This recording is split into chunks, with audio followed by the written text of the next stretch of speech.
Assalamualaikum warahmatullahi wabarakatuh. Saya Anggi Widya Amanda dari Prodi S1 Keperawatan tingkat 3B. Di sini saya akan mempresentasikan hasil kerja saya, yaitu asuhan keperawatan gagal ginjal. Di sini ada definisi dari gagal ginjal, yaitu ginjal kehilangan kemampuan untuk mempertahankan volume dan komposisi cairan tubuh dalam keadaan normal. Gagal ginjal dibagi menjadi dua, yaitu gagal ginjal akut dan kronik. Pada gagal ginjal akut, yaitu terjadi penurunan fungsi ginjal secara tiba-tiba dalam waktu beberapa hari dan beberapa minggu. Sedangkan gagal ginjal kronik, yaitu penurunan fungsi ginjal terjadi secara perlahan-lahan. Proses penurunan fungsi ginjal dapat berlangsung selama berbulan-bulan atau bertahun-tahun sampai ginjal tidak dapat berfungsi sama sekali. Next. Etiologi dari gagal ginjal akut yaitu ada kondisi prenatal atau hipoperfusi. Yang kedua, kondisi intrarenal atau kerusakan aktual jaringan ginjal. Yang ketiga, kondisi postrenal atau obstruksi aliran urin. Yang selanjutnya ada gagal ginjal kronik. Yang pertama, diabetes mellitus tipe 1 dan tipe 2 yang tidak terkontrol dan menyebabkan nefropati diabetikum. Yang kedua, tekanan darah tinggi yang tidak terkontrol. Yang ketiga, peradangan dan kerusakan pada glomerulus atau glomerulonefritis. Manifestasi klinis. Keparahan tanda dan gejala bergantung pada bagian dan tingkat kerusakan ginjal, kondisi lain yang mendasari, dan usia pasien. Yang pertama, ada kardiovaskuler atau terjadinya edema pulmonal. Kemudian ada dermatologi, yaitu terjadinya gatal yang parah di bagian kulit dan terjadinya kulit berwarna abu-abu. Yang ketiga, ada gastrointestinal, ada neurologis, kemudian ada muskuloskeletal atau pada tulang. Yang selanjutnya, yang keenam, ada reproduksi atau penurunan seksual. Ada hematologi, yaitu pada saluran darah. Ada endokrin dan sistem lainnya. Patofisiologi pada gagal ginjal akut terdapat 4 tahapan terjadi pada gagal ginjal akut, yaitu periode awal, kemudian periode oliguria, periode diuresis, dan periode penyembuhan.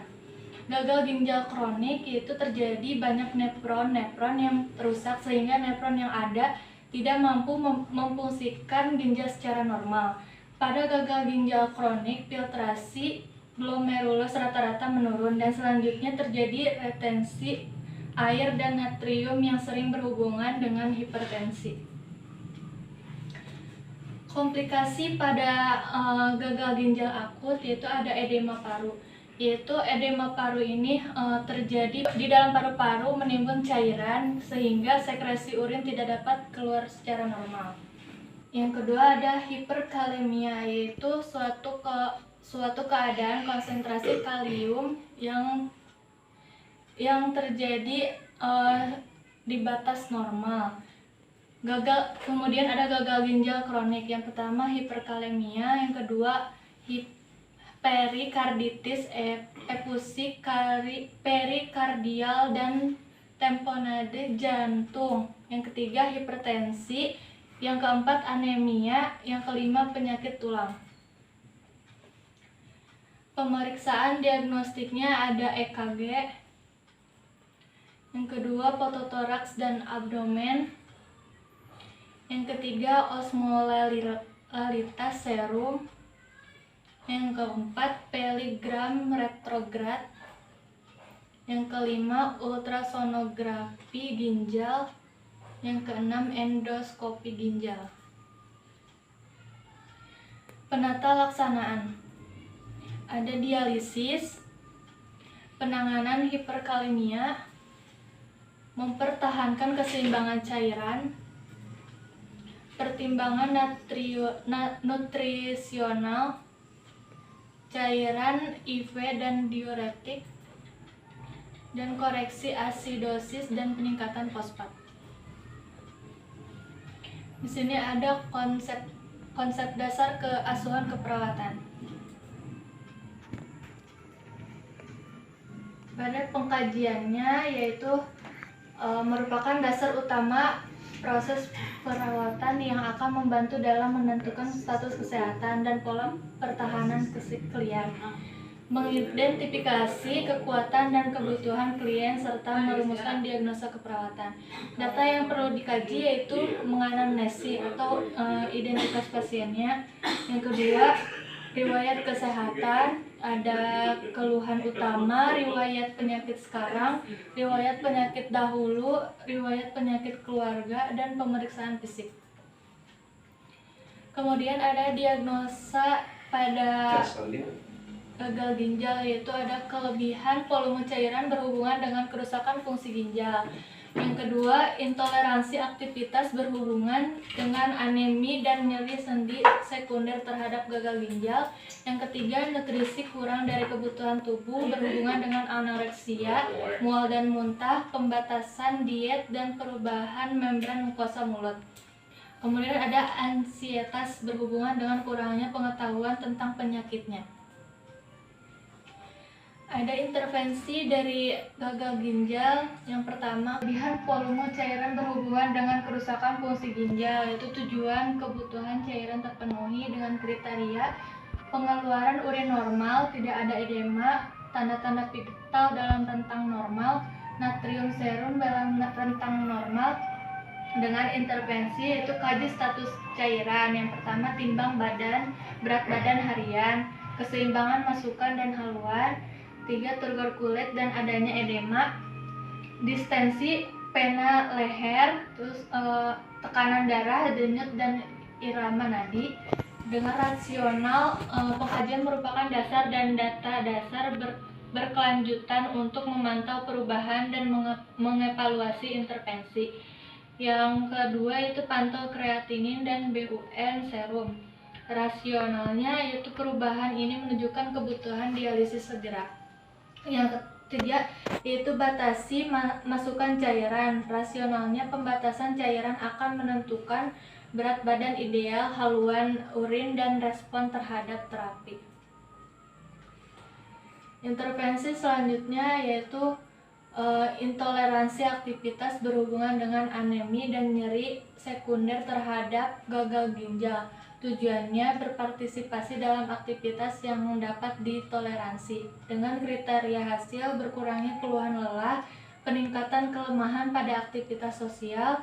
Dengan intervensi kaji kebutuhan pasien dalam beraktivitas dan penuhi kebutuhan ADL. Rasionalnya memberi panduan dalam penentuan pemberian bantuan dalam pemenuhan ADL. Yang kedua, kaji tingkat kelelahan. Rasionalnya menentukan derajat dan efek ketidakmampuan. Yang ketiga, identifikasi faktor stres atau psikologi yang dapat memberat. Rasionalnya mempunyai efek akumulasi sepanjang faktor psikologi yang dapat diturunkan bila ada masalah dan takut untuk diketahui. Implementasinya yaitu yang pertama, kelebihan volume cairan berhubungan dengan kerusakan fungsi ginjal.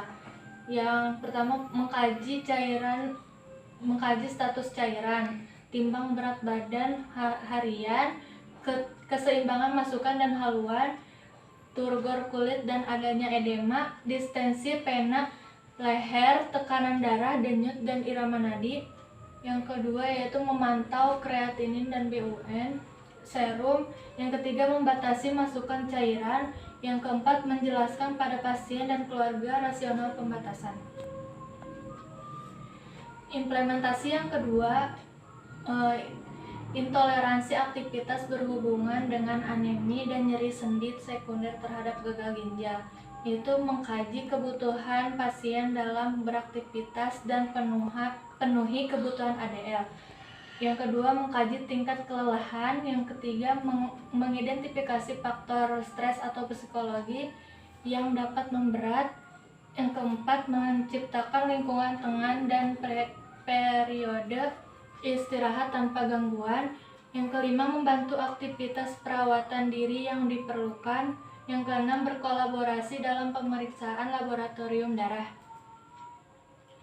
Yang selanjutnya, evaluasi. Kebutuhan cairan terpenuhi ditandai dengan pengeluaran urin normal, tidak ada edema, tanda-tanda vital dalam rentang normal, dan natrium serum dalam rentang normal. Yang kedua, mampu berpartisipasi dalam aktivitas yang dapat ditoleransi, ditandai dengan berkurangnya keluhan lelah dan peningkatan keterlibatan pada aktivitas sosial. Yang ketiga, mampu mempertahankan masukan nutrisi yang adekuat, ditandai dengan peningkatan berat badan seperti yang diindikasikan oleh situasi individu. Yang keempat, ansietas klien berkurang, ditandai dengan klien mampu mengungkapkan pemahaman tentang kondisi, pemeriksaan diagnostik, dan rencana tindakan, serta sedikit melepaskan perasaan gugup atau takut. Kesimpulan, gagal ginjal adalah suatu kondisi di mana ginjal tidak dapat menjalankan fungsinya secara normal. Gagal ginjal ini juga dibagi menjadi dua, yaitu gagal ginjal akut dan kronik. Pada akut, yaitu terjadi penurunan fungsi secara tiba-tiba dalam waktu beberapa hari dan beberapa minggu. Sedangkan gagal ginjal kronik yaitu penurunan fungsi ginjal secara perlahan-lahan. Proses penurunan fungsi ginjal dapat berlangsung secara terus-menerus selama berbulan-bulan, bahkan bertahun-tahun, sampai ginjal tidak berfungsi sama sekali. Terima kasih. Sekian presentasi yang bisa saya sampaikan. Kurang lebihnya mohon maaf. Wassalamualaikum warahmatullahi wabarakatuh.